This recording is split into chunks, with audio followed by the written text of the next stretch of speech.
Lok Sabha speaker Om Birla ने PM Modi को दिया बड़ा झटका। बिरला के फैसले से लटका मंत्रिमंडल विस्तार। बागी सांसदों का टूटेगा मंत्री बनने का सपना। ममता उद्धव की शिकायत पर बिरला करेंगे बड़ा फैसला। अब तक लोकसभा स्पीकर ओम बिरला पर यह आरोप तो लगते थे कि वो सरकार के इशारे पर काम करते हैं।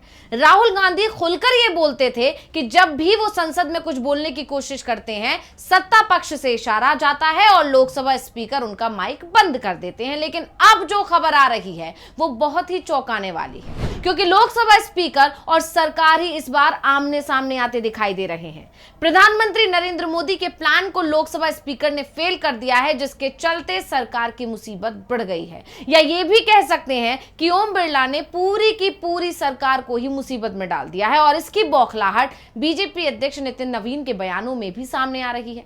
वहीं दूसरी तरफ विपक्ष वो तो पहले से ही सरकार की घेराबंदी कर रहा है। ऐसे में सवाल उठ रहे हैं कि क्या लोकसभा स्पीकर ने इस बार विपक्ष से हाथ मिला लिया है। तो आज अपने स्पेशल रिपोर्ट में हम इन्हीं सब मुद्दों पर करेंगे बात। साथ ही ये भी जानेंगे कि आखिर ओम बिरला को लेकर क्यों किए जा रहे हैं इस तरह के दावे। नमस्कार, मैं हूं अंशिता।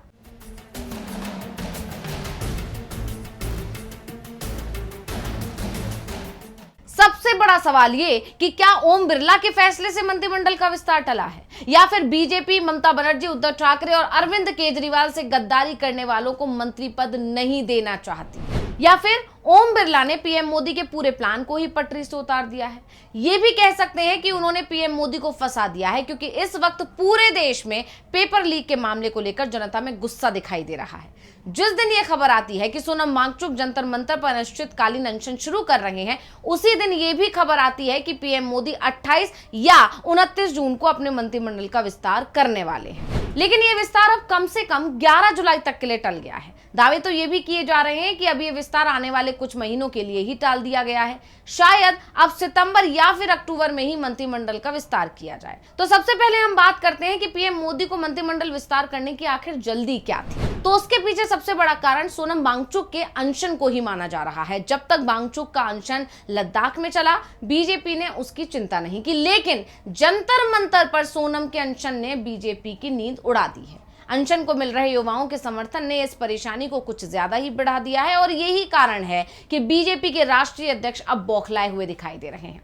उनके बयान यानी नितिन नवीन के जो बयान आ रहे हैं, उससे संकेत मिल रहे हैं कि शांतिपूर्ण अनशन करने वालों पर बीजेपी के कार्यकर्ता हमला भी कर सकते हैं। यानी साफ है, आंदोलन के दबाव में पूरी बीजेपी दिखाई दे रही है। और अब राजनाथ सिंह, जो कि केंद्र में रक्षा मंत्री हैं, वो पहले ही कह चुके हैं कि मोदी सरकार में विपक्ष के कहने से मंत्रियों के इस्तीफे नहीं लिए जाते।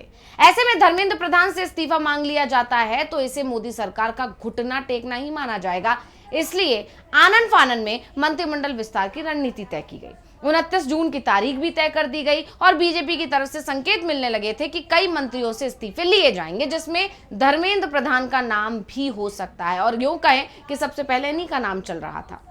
यहां तक कि प्रधान अगर इस्तीफे से बच भी जाते तब भी उनके पास शिक्षा मंत्रालय तो नहीं बचेगा, यह कहा जा रहा था। यानी प्रदर्शनकारियों की डिमांड भी पूरी हो जाएगी और धर्मेंद्र प्रधान को शिक्षा मंत्रालय से हटा दिया जाएगा। और मोदी सरकार यह भी कह सकेगी कि इस्तीफा या मंत्रालय उन्होंने विपक्ष के दबाव में नहीं छीना है। लेकिन ओम बिरला ने तो इस पूरे खेल को खराब ही कर दिया है। तो अब आपको बताते हैं कि ओम बिरला ने इस पूरे खेल को कैसे खराब कर दिया है। दरअसल ओम बिरला के पास इस वक्त टीएमसी के 20 और उद्धव ठाकरे की शिवसेना के 6 बागी सांसदों को अयोग्य ठहराने की शिकायतें पड़ी हुई हैं। ममता बनर्जी की तरफ से और उद्धव ठाकरे की तरफ से सुप्रीम कोर्ट के फैसले का हवाला दिया गया है और पत्र लोकसभा स्पीकर को सौंप दिया गया। ममता बनर्जी की टीएमसी की तरफ से अभिषेक बनर्जी लोकसभा स्पीकर से मिलने पहुंचे थे और उधर उद्धव गुट की तरफ से संजय राउत और अनिल देसाई ये लोग मिलने पहुंचे थे। और उस पत्र में कहा गया है कि इन सांसदों को अयोग्य ठहराया जाना चाहिए। यानी ममता बनर्जी से बगावत करने वाले सांसद और उद्धव गुट से बगावत करने वाले सांसदों को अयोग्य ठहराया जाना चाहिए, ये मांग की गई थी। और संसद सदस्यता समाप्त की जानी चाहिए, क्योंकि इन्होंने दल बदल कानून को तोड़ दिया है। इसीलिए कहा जा रहा है कि ओम बिरला ने पेच फंसा दिया है, क्योंकि जब तक ओम बिरला अयोग्यता के मामले में अपना फैसला नहीं सुना देते तब तक इन बागियों को मंत्री भी नहीं बनाया जा सकता। बिरला का फैसला पक्ष में हो या विपक्ष में, दोनों ही सूरत में मामला कोर्ट में जाएगा, जहां लंबी सुनवाई होगी। सालों लग सकते हैं, लेकिन लोकसभा स्पीकर के फैसले के बाद ही साफ हो पाएगा कि अपनी पार्टी से गद्दारी करने वाले इन सांसदों को मंत्री पद मिलेगा या सियासी करियर ही इनका समाप्त हो जाएगा, क्योंकि दल बदल के चलते बागी सांसदों की संसद सदस्यता संकट में है और अगर इन्हें अयोग्य घोषित किया गया तो मंत्री पद नहीं मिल पाएगा। ऐसे में हम उस कानून की भी अब बात कर लेते हैं जो पीएम मोदी को बागी सांसदों को मंत्री बनाने से रोक रहा है। तो आपको बता दें कि अयोग्य ठहराए गए सांसदों को लेकर भारतीय संविधान की 10वीं अनुसूची और 91वें संविधान संशोधन अधिनियम 2003 के तहत इससे जुड़े कड़े नियम बनाए गए हैं। संविधान के अनुच्छेद 75(5) के तहत केंद्र में मंत्री बने रहने के लिए संसद के किसी भी सदन का सदस्य होना जरूरी है। दल बदल के तहत अयोग्य घोषित होते ही व्यक्ति संसद सदस्य नहीं रहता, इसलिए उसका मंत्री पद भी खत्म हो जाता है। वैसे कोई भी व्यक्ति संसद के किसी भी सदन का सदस्य रहे बिना भी 6 महीने तक मंत्री रह सकता है, लेकिन अयोग्यता के मामले में सुप्रीम कोर्ट ने सख्त फैसला सुनाते हुए कहा था कि दल बदल के कारण अयोग्य ठहराए गए व्यक्ति पर ये 6 महीने की छूट लागू नहीं होगी। अगर किसी सांसद को दल बदल विरोधी कानून के तहत अयोग्य घोषित किया जाता है तो वो अपनी अयोग्यता की तारीख से लेकर सदन का कार्यकाल पूरा होने तक या फिर दोबारा चुनाव जीतकर आने तक मंत्री पद के लिए अयोग्य हो जाता है। यानी वो इस्तीफा देकर तुरंत दोबारा मंत्री पद की शपथ भी नहीं ले सकता।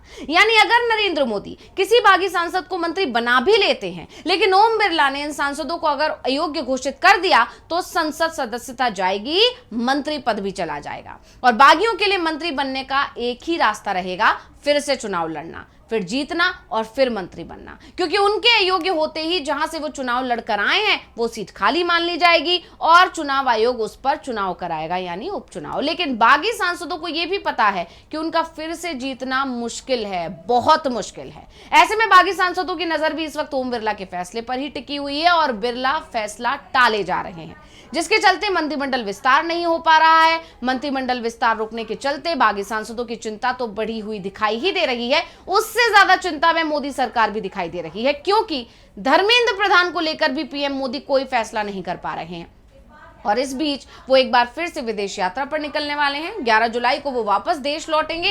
ऐसे में मंत्रिमंडल विस्तार जो कि 29 या 28 जुलाई को होने की बातें कही जा रही थी वो अब 12 जुलाई तक के लिए तो टली गया, यानी 12 जुलाई के बाद ही हो पाएगा। तब तक जंतर मंतर पर अनशन करने वाले सोनम वांगचुक के अनशन को 15 दिन हो जाएंगे और इस बीच आंदोलन अपने चरम पर पहुंच जाएगा। यानी बिरला के इस फैसले के चलते पीएम मोदी बुरी तरह से फंसे हुए हैं, बगावत करने वाले सांसद भी मुश्किल में फंसे हुए दिखाई दे रहे हैं, मंत्री पद मिल नहीं पा रहा है और अयोग्यता की तलवार भी सिर से हटती हुई नहीं दिख रही है। वैसे सवाल ये भी उठ रहे हैं कि जिस तरह से ओम बिरला इस मामले को अभी तक लटकाए हुए हैं उसके पीछे भी बीजेपी की कोई चाल तो नहीं है, या फिर बिरला ने सांसदों को अयोग्य घोषित करने का फैसला ले लिया है। फिलहाल अभी सिर्फ कयास ही लगाए जा सकते हैं कि बिरला ने क्या फैसला लिया है या वो कोई फैसला लेने वाले हैं, लेकिन उनके अब तक फैसला नहीं सुनाए जाने ने पीएम मोदी और बागी सांसदों को जरूर परेशान कर दिया है या कहें कि नींद उड़ा रखी है। तो स्पेशल रिपोर्ट आपको कैसी लगी हमें कमेंट करके अपनी राय जरूर दीजिएगा। इसी के साथ मुझे दीजिए इजाजत। देखते रहिए डीवी लाइव। नमस्कार।